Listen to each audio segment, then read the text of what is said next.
ಕಲ್ಯಾಣಿ, ಎಲ್ರೂ ಹೇಳ್ತಿದ್ದಾರೆ, ಆಗಲ್ಲ ಅನ್ಬೇಡಮ್ಮ, ಸೈನ್ ಮಾಡು. ಸಾರಿ ಅಪ್ಪ, ಈ ವಿಷಯದಲ್ಲಿ ನಿಮ್ ಯಾರ ಮಾತು ಕೇಳ್ದೆ ಇರೋದಕ್ಕೆ ನನ್ನ ಕ್ಷಮಿಸ್ಬಿಡಿ.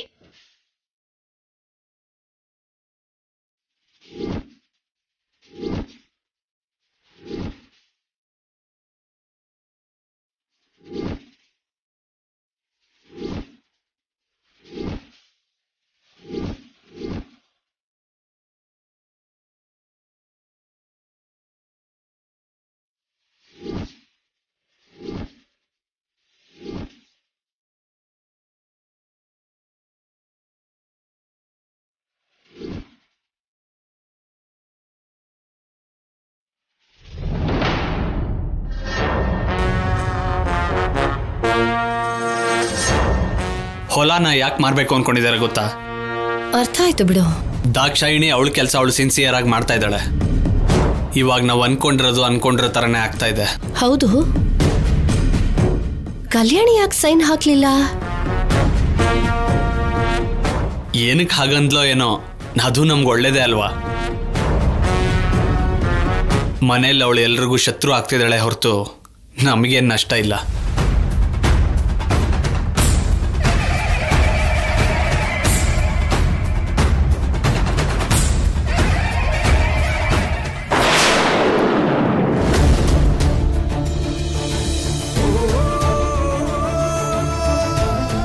ಮನೆಯಲ್ಲಿ ಹೆಂಡತಿನ ಇಟ್ಕೊಂಡು ಬೀದಿನಲ್ಲಿ ತಿರುಗೋ ಅಂತ ಕೃಷ್ಣ ನನ್ನ ಗಂಡ ಅಲ್ಲ.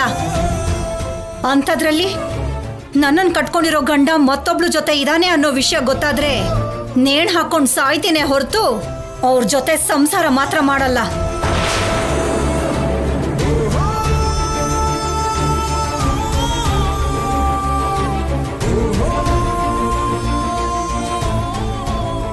ಏನ್ರಿ, ಕಲ್ಯಾಣಿ ಹಾಗೆ ಮಾತಾಡಿದ್ಲು ಅಂತ ಏನಾದ್ರೂ ಫೀಲ್ ಆಗ್ತಿದ್ಯಾ? ನನ್ನ ಮಗಳು ತಪ್ಪು ಮಾಡಲ್ಲ ಅಂತ ನಂಗೆ ನಂಬಿಕೆ ಇದೆ. ಆದ್ರೆ ಇವತ್ತು ಕಲ್ಯಾಣಿ ಮಾಡಿದ್ ನನಗಿಷ್ಟ ಆಗ್ಲಿಲ್ಲ. ಪ್ರತಿ ಮನುಷ್ಯನಿಗೂ ಜೀವನದಲ್ಲಿ ಒಂದು ಸಾಧನೆ ಮಾಡಬೇಕು ಅಂತ ಇರುತ್ತೆ. ಹಾಗೆ ಶಿವರಾಮ್ ಕೂಡ ಬಿಸ್ನೆಸ್ ಮಾಡಬೇಕು ಅನ್ಕೊಂಡಿದ್ದಾನೆ. ಅದಕ್ಕೆ ಕಲ್ಯಾಣಿ ಸೈನ್ ಮಾಡಲ್ಲ ಅಂತ ಹೇಳಿದ್ರೆ ಹೇಗೆ? ನನಗೂ ಅದೇ ಆಶ್ಚರ್ಯ ಆಗ್ತಾ ಇದೆ. ಆದ್ರೆ ಏನೋ ಒಂದು ಕಾರಣ ಇರಬಹುದು ಅಂತ ನಾನು ಸುಮ್ಮನೆ ಇದ್ದೀನಿ. ಕಾರಣ ಏನೇ ಇದ್ರು ಅವಳು ಹಾಗೆ ಮಾಡಬಾರ್ದಿತ್ತು. ಕಲ್ಯಾಣಿ ಸೈನ್ ಮಾಡಲ್ಲ ಅಂತ ಹೇಳಿದ ತಕ್ಷಣನೇ ದಮಯಂತಿಗೆ ತುಂಬಾ ಬೇಜಾರಾಯ್ತು. ಅವಳ ಜೊತೆ ಶೌರ್ಯ ಶಿವರಾಮ್ಗೂ ಕೂಡ ತುಂಬಾ ಬೇಜಾರಾಯ್ತು. ಹೀಗ್ ಮಾಡಿದ್ರೆ ಕಲ್ಯಾಣಿಗೆ ತೊಂದರೆ ಅಲ್ವಾ? ಅದ್ಯಾಕೆ ಅವಳಿಗೆ ಅರ್ಥ ಆಗ್ತಿಲ್ಲ. ಹೋಗ್ಲಿ ಬಿಡ್ರಿ, ಕಾರಣ ಏನು ಅಂತ ಹೇಳ್ದೆ ಅವಳು ಇರೋದೇ ಇಲ್ಲ ಅಲ್ವಾ? ಹೇಳೋವರೆಗೂ ನಾವು ಸುಮ್ಮನೆ ಇದ್ರೆ ನನ್ನ ಸೊಸೆ ನನ್ನ ಗಂಡನ ಬಿಸ್ನೆಸ್ಗೆ ಅಡ್ಡ ಬಂದ್ಲು ಅಂತ ದಮಯಂತಿ ಕೋಪ ಮಾಡ್ಕೊಳ್ದೆ ಸುಮ್ಮನೆ ಇರ್ತಾಳ? ನಮ್ಮಮ್ಮನ ಮಾತು ನನ್ನ ಮಾತು ಕೇಳಿಲ್ಲ ಅಂತ ಶೌರ್ಯ ಫೀಲ್ ಆಗದೆ ಇರ್ತಾನ?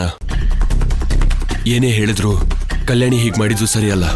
ಅವಳು ಮಾಡಿದ ತಪ್ಪಂತ ಹೇಳಿ ಅವಳಿಗೆ ಅರ್ಥ ಆಗುವಾಗ ಹೇಳಿ ಸೈನ್ ಮಾಡಿಸೋ ಅನ್ಬಮ್ಮ. ಒಂದ್ ನಿಮಿಷ ರೀ, ನೀವು ತಾನೇ ಹೇಳಿದ್ರಿ ಕಲ್ಯಾಣಿ ಯಾವ ತಪ್ಪನ್ನು ಮಾಡೋದಿಲ್ಲ ಅಂತ. ಅದು ನಿಜನೇ ರೀ. ಕಲ್ಯಾಣಿ ಯಾವುದೇ ವಿಷಯ ಆದ್ರೂ 1ಕ್ಕೆ 4 ಸಾರಿ ಯೋಚನೆ ಮಾಡ್ತಾಳೆ. ಅದಕ್ಕೆ ತಕ್ಕ ಹಾಗೇನೆ ಯೋಚನೆ ಮಾಡಿ ನಡ್ಕೋತಾಳೆ. ಎಲ್ಲರೂ ಇಷ್ಟು ಹೇಳ್ತಾ ಇದ್ರು ಅವಳು ಸೈನ್ ಮಾಡ್ತಿಲ್ಲ ಅಂದ್ರೆ ಏನೋ ವಿಷಯ ಇರಬಹುದು ಅಂತ ಕಾಣುತ್ತೆ. ಅದಕ್ಕೂ ಏನಾದ್ರೂ ಒಂದು ಕಾರಣ ಇದ್ದೇ ಇರಬಹುದು ಅಂತ ಅನ್ಸ್ತಿದೆ. ಹಾಗಿದ್ದಾಗ ಈಗ ನೀವು ಹೋಗಿ ಯಾಕೆ ಹೀಗೆ ಮಾಡ್ತೀಯ ಅಂತ ಕೇಳಿದ್ರೆ ಅವಳಿಗೆ ಉತ್ತರ ಕೊಡೋಕ್ಕಾಗದೆ ಒದ್ದಾಡ್ತಾಳೆ ರೀ. ಅದಕ್ಕೆ ನೀವು ಅವಳನ್ನ ಏನು ಕೇಳದೆ ಇರೋದು ಒಳ್ಳೇದು.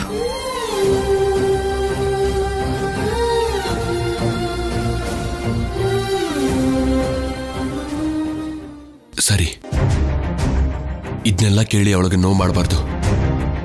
ಆದ್ರೆ ಕಲ್ಯಾಣಿ ಹೀಗೆ ಮಾಡಿದಾಳೆ ಅಂದ್ರೆ ಅದಕ್ಕೊಂದು ಕಾರಣ ಇರ್ಬೇಕಲ್ವಾ?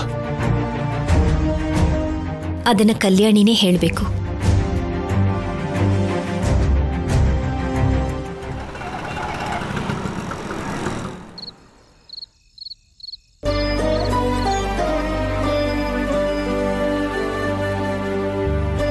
ಹೇಯ್, ಹೇಳಿದ ಅರ್ಥ ಆಗ್ತಲ್ಲ ನಿಂಗೆ?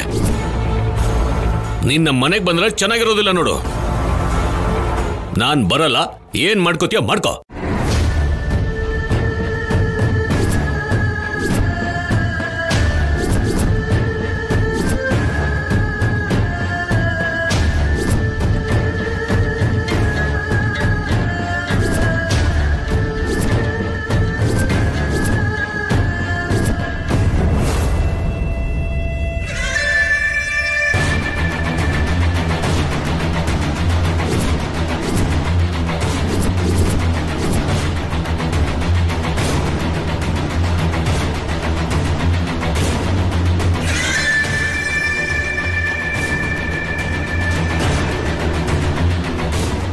ಇವ್ರೇನೋ ವ್ಯಾಪಾರ ಮಾಡ್ಬೇಕು ಅನ್ಕೋತಿದ್ದಾರೆ. ಅದನ್ನ ಮಾರಿ ಇವರಿಗೆ ಆ ದುಡ್ಡು ಕೊಡೋಣ ಅಂತ.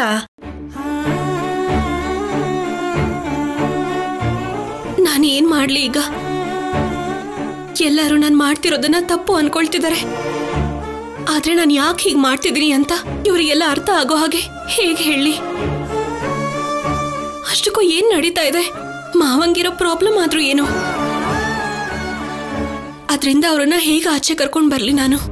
ಇಲ್ಲಿವರೆಗೂ ಸುಮ್ಮನೆ ಇದ್ದು ಬಿಸ್ನೆಸ್ಗೆ ಈಗ ದುಡ್ಡು ಕೇಳ್ತಾ ಇದ್ದಾರೆ. ಅದು ಬಿಸ್ನೆಸ್ ಮಾಡೋಕೆ ಅಂತ ಏನ್ ಗ್ಯಾರಂಟಿ ಇದೆ? ಆ ದುಡ್ಡನ್ನ ತಗೊಂಡು ಹೋಗಿ ಮಾವಂಗಿರೋ ಸಮಸ್ಯೆನ ಬಗೆಹರಿಸ್ಕೋಬೇಕು ಅನ್ಕೊಂಡಿದ್ರೆ ಅಷ್ಟರಲ್ಲೇ ಆ ಸಮಸ್ಯೆ ಬಗೆಹರಿಯುತ್ತೆ ಅನ್ನೋ ನಂಬಿಕೆ ಏನಿದೆ? ಅಷ್ಟಕ್ಕೂ ಸಮಸ್ಯೆ ಏನು ಅಂತ ಅರ್ಥ ಮಾಡ್ಕೊಳ್ದೆ ಆಸ್ತಿ ಮಾರೋದು ಒಳ್ಳೇದಲ್ಲ ಅಂತ ನಾನು ಸೈನ್ ಹಾಕ್ಲಿಲ್ಲ. ಆದ್ರೆ ಆ ವಿಷಯನ ಆಫೀಸರ್ಗೂ ಹೇಳ್ದೇ ಇರೋ ಪರಿಸ್ಥಿತಿನಲ್ಲಿ ನಾನಿದ್ದೀನಿ. ಅಮ್ಮಂಗೆ, ಅಜ್ಜಿಗೆ, ತಾತಂಗೆ ಯಾರಿಗೂ ಹೇಳೋದಕ್ಕಾಗ್ತಾ ಇಲ್ಲ.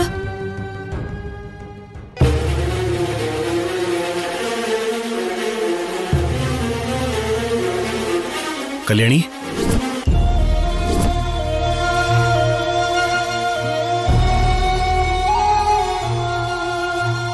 ಕಲ್ಯಾಣಿ,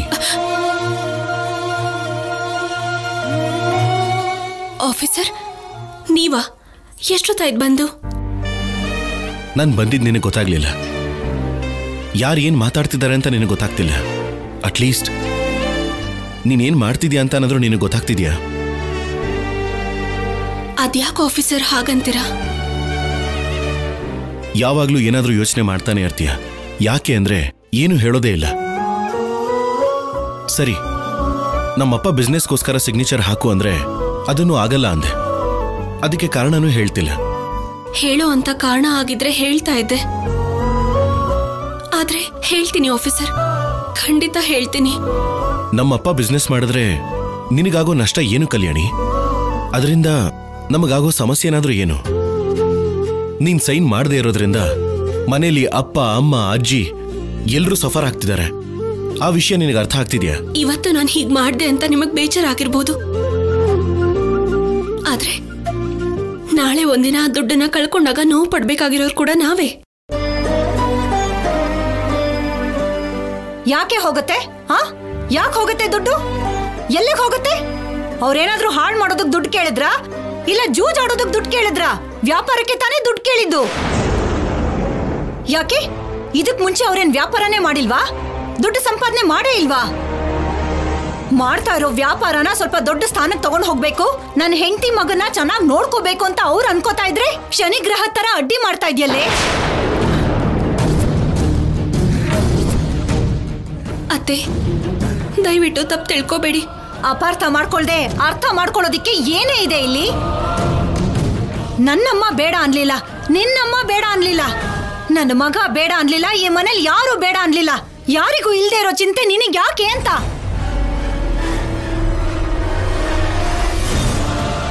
ನಾನು ಯಾಕೆ ಬೇಡ ಅಂತಿದ್ದೀನಿ ಅಂತ ನಿಮಗೆ ಹೇಳೋಕ್ ಆಗ್ತಿಲ್ಲ ಅತ್ತೆ. ಇಲ್ಲಿವರೆಗೂ ಸುಮ್ಮನಿದ್ದು ಮಾವ ಇವಾಗ ಬಿಸ್ನೆಸ್ ಮಾಡ್ತೀನಿ ಅಂತ ಹೇಳ್ತಿದ್ದಾರೆ ಅಂದ್ರೆ ಅದು ವ್ಯಾಪಾರಕ್ಕೋಸ್ಕರ ಅಲ್ಲ ಅಂತ ನನ್ಗೆ ಅನ್ನಿಸ್ತಾ ಇದೆ. ಆ ದುಡ್ಡನ್ನು ತಗೊಂಡು ಹೋಗಿ ಏನ್ ಮಾಡ್ತಾರೋ, ಯಾರಿಗೆ ಕೊಡ್ತಾರೋ, ಅದರಿಂದ ಇನ್ನೂ ಏನ್ ಸಮಸ್ಯೆ ಅನುಭವಿಸ್ಬೇಕಾಗುತ್ತೋ ಅನ್ನೋ ಭಯದಲ್ಲಿ ನಾನು ಸೈನ್ ಹಾಕ್ತಿಲ್ಲ.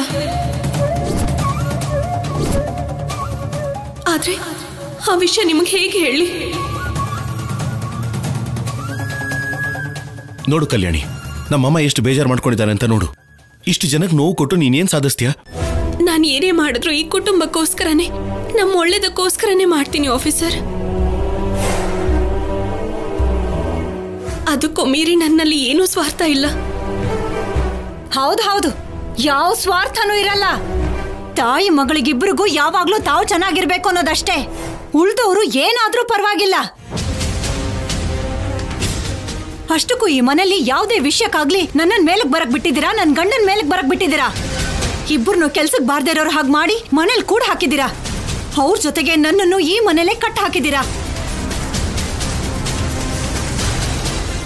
ಇಷ್ಟು ವರ್ಷ ಆದ್ರೂ ಎಲ್ಲಿ ಶುರು ಮಾಡಿದ್ವೋ ಅಲ್ಲೇ ಇದೆ ಇನ್ನು ನಮ್ ಜೀವನ. 6 ಕೇರ್ಲಿಲ್ಲ, 3 ಕಿಳಿಲಿಲ್ಲ.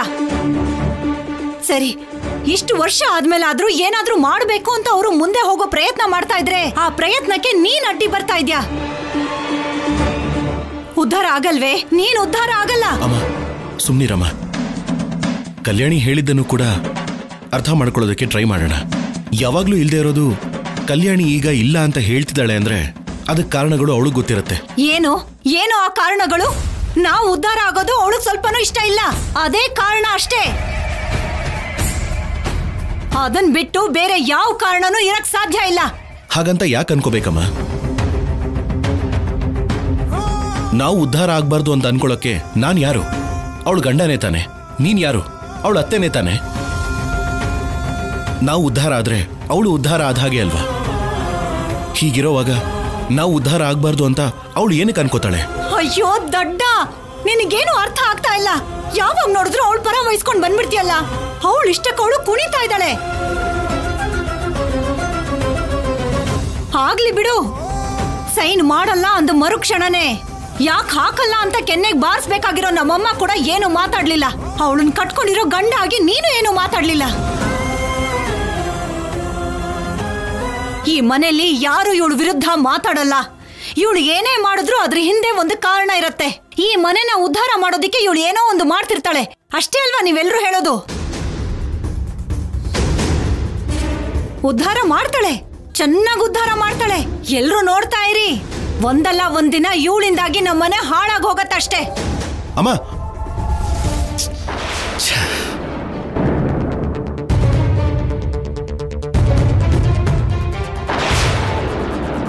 ನೋಡು ಕಲ್ಯಾಣಿ, ನೀನ್ ತಪ್ಪು ಮಾಡ್ತಿದೀಯ ಅಂತ ನಾನು ಹೇಳ್ತಿಲ್ಲ. ಆದ್ರೆ ಇಷ್ಟು ಜನಕ್ಕೆ ನೋವು ಕೊಡೋದಂತೂ ಸರಿಯಲ್ಲ. ಯೋಚನೆ ಮಾಡಿ ನೋಡು.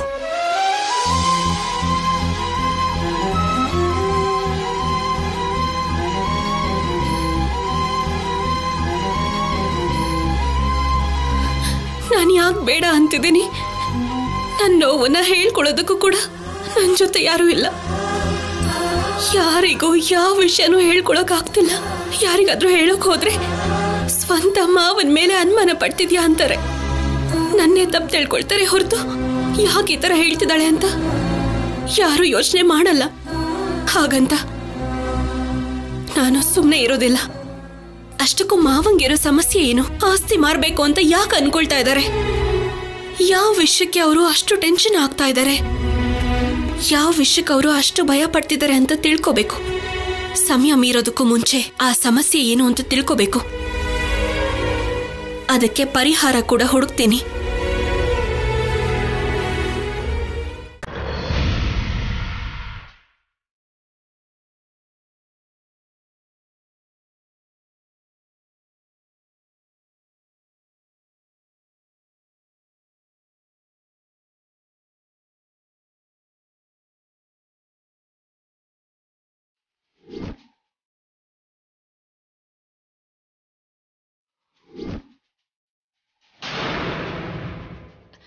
ಏನ್ ಮಾಡ್ಲಿ?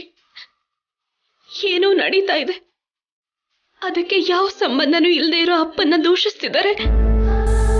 ಮಾವ ಕೂಡ ಇಲ್ಲಿವರೆಗೂ ಸುಮ್ಮನಿದ್ದು ಈಗ ಆಸ್ತಿನ ಮಾರಿ ವ್ಯಾಪಾರ ಮಾಡ್ತೀನಿ ಅಂದ್ರೆ ಅದರಿಂದ ಬೇರೆ ಯಾವ ಸಮಸ್ಯೆ ಬರುತ್ತೋ ಅಂತ ನಾನು ಬೇಡ ಅಂದೆ. ಅದರಿಂದ ಈ ಮನೆಯಲ್ಲಿ ಇರೋರಿಗೆಲ್ಲ ಶತ್ರು ಹಾಗೆ ಕಾಣಿಸ್ತಾ ಇದ್ದೀನಿ. ಈ ಕಡೆ ಆಫೀಸರ್ ಕೂಡ ನನಗೆ ಸರಿಯಾಗಿ ಮುಖ ಕೊಟ್ಟು ಮಾತಾಡ್ತಾ ಇಲ್ಲ. ಅದ್ರ ಜೊತೆ 2 ದಿನದಲ್ಲಿ ಅಪ್ಪಂದು ಏನೂ ತಪ್ಪಿಲ್ಲ ಅಂತ ನಿರೂಪಿಸ್ತೀನಿ ಅಂತ ಬೇರೆ ಹೇಳಿದ್ದೀನಿ. ಹೇಗ್ ನಿರೂಪಿಸ್ಲಿ? ಏನು ಆಧಾರ ತೋರಿಸ್ಲಿ? ಏನು ಅರ್ಥ ಆಗ್ತಾ ಇಲ್ಲ. ಟೈಮ್ ಮೀರ್ ಹೋಗ್ತಾ ಇದೆ. 2 ದಿನದಲ್ಲಿ ನಾನು ಹೇಳಿದ ಮಾತನ್ನ ಉಳಿಸ್ಕೊಳ್ಳಿಲ್ಲ ಅಂದ್ರೆ ಆಫೀಸರ್ ನನ್ನ ಕಡೆ ಬೆರಳು ಮಾಡ್ತಾರೆ. ತಪ್ಪು ಅಪ್ಪಂದೆ ಅಂತ ನಾನು ಒಪ್ಕೊಳ್ಳೋ ಹಾಗೆ ಮಾಡ್ತಾರೆ. ಅಪ್ಪ ತಪ್ಪು ಮಾಡಲ್ಲ. ಆದ್ರೆ ಅದನ್ನ ಹೇಗೆ ಹೇಳಿ, ಹೇಗೆ ನಿರೂಪಿಸ್ಲಿ?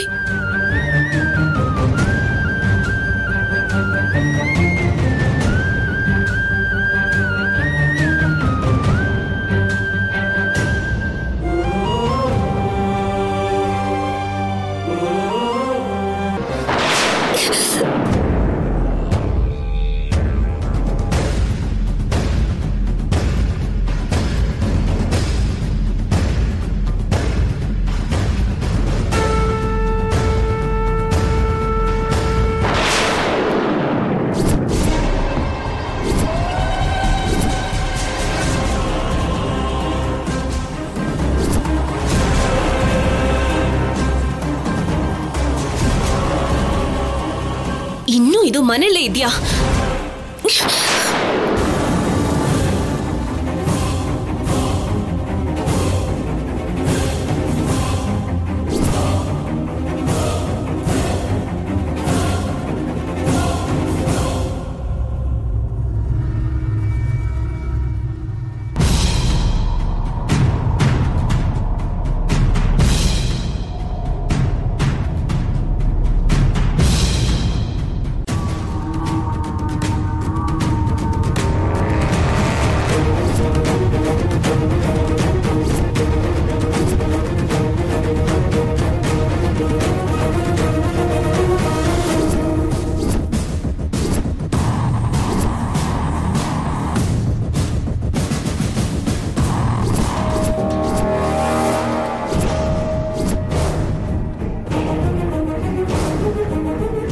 ನೀವೇನಾದ್ರೂ ಆ ಕೆಲಸ ಮಾಡಿಲ್ಲ ಅಂದ್ರೆ ನಿಜ ಎಲ್ಲ ಹೇಳಿ ನಿಮ್ ಕುಟುಂಬ ಸಮೇತ ರೋಡ್ಗಿಳಿಸ್ಬಿಡ್ತೀನಿ.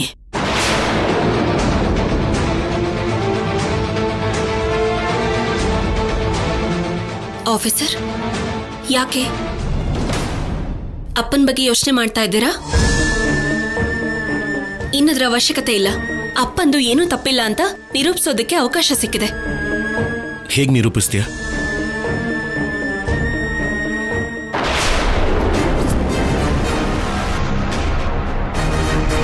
ಈ ಫೋಟೋ ಇಂದನಾ? ಹೌದು ಆಫೀಸರ್. ಈ ಫೋಟೋ ಹಿಂದೆ ಸ್ಟುಡಿಯೋ ಹೆಸರಿದೆ. ಆ ಸ್ಟುಡಿಯೋಗೆ ಹೋಗಿ ಡೇಟಾ ಓಪನ್ ಮಾಡಿಸಿದ್ರೆ ಈ ಫೋಟೋನಲ್ಲಿ ಇವ್ರ ಪಕ್ಕ ಇರೋದು ಯಾರು ಅಂತ ಅರ್ಥ ಆಗುತ್ತೆ.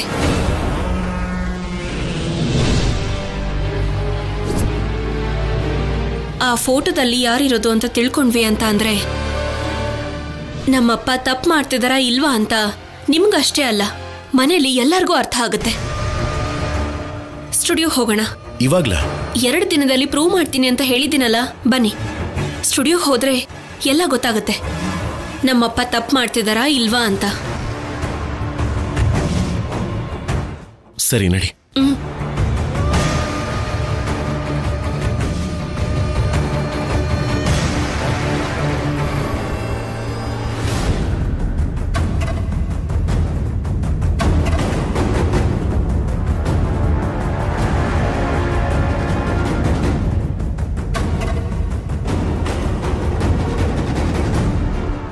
ಹೇಳಿ ಸರ್.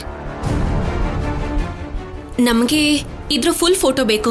ಇವ್ರ ಪಕ್ಕ ಇರೋದು ಯಾರು ಅಂತ ಗೊತ್ತಾಗ್ಬೇಕು. ಇದು ನಮ್ಮ ಸ್ಟುಡಿಯೋಲಿ ತೆಗೆದಿರೋ ಫೋಟೋನಾ?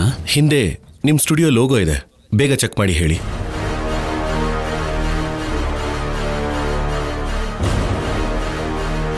ಈ ಫೋಟೋ ನಿಮ್ದಲ್ಲ.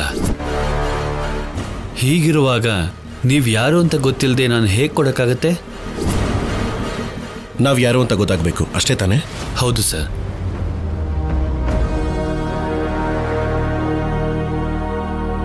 ತಗೋ ನನ್ನ ID ಕಾರ್ಡ್.